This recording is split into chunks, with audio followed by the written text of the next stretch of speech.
নমস্কার বন্ধুরা, আমি পূর্ণামের পেজ থেকে। আর আজকের শর্টস ভিডিওতে আমি নিজের জন্য বানাতে চলেছি দুটো শর্ট কুর্তি।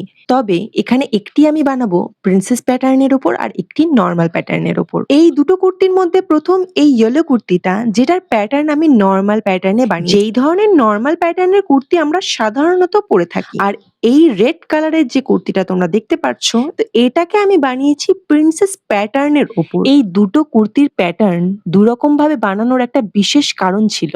দুটোই শর্ট কুর্তি, দুটোই স্লিভলেস, কিন্তু দুটোর মধ্যে মজুরির একটা পার্থক্য আছে। যেমন এই রেড কালারের কুর্তিটার মজুরি বা মেকিং চার্জেস কিন্তু 300 থেকে 320 রুপিস। সেখানেই ওই ইয়েলো কালারের নর্মাল কুর্তিটার মেকিং চার্জেস কিন্তু 150 থেকে 170 রুপিস ওনলি। তাহলে পার্থক্যটা আশা করছি তোমরা নিজেরাই বুঝতে পারছো। এই টপিকে আমি আবার ফিরে আসছি, তবে তার আগে তোমাদের আর একটা বিশেষ কথা আমি এখানে জানিয়ে রাখি।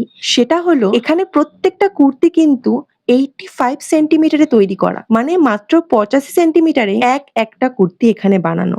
আর সেই জন্যই আমি দুটো কুর্তিকে এখানে স্লিভলেস বানিয়েছি। তবে রেড কুর্তিটার ক্ষেত্রে তোমরা বুঝতেই পারবে সেখানে আলাদা করে অন্য একটু কাপড়ও অ্যাড করা হয়েছে। মানে ওই কুর্তিটার ক্ষেত্রে মিনিমাম আমাদের 1 মিটার মতন কাপড় লেগেছে, যেহেতু ওটা অন্য প্যাটার্নে। এবার চলে যাচ্ছি আবার সেই প্যাটার্নের টপিকে। এই দুটো প্যাটার্নের মধ্যে নর্মাল প্যাটার্নে যে ইয়েলোটা আমি বানিয়েছি, সেই রকম কুর্তি তো আমরা পরেই থাকি, কিন্তু এই কুর্তিটা একটু ভালো করে তোমরা দেখো, খুব ভালো করে দেখবে। এই কুর্তিটার জন্য বডিতে একটা আলাদাই স্ট্রাকচার চলে আসে।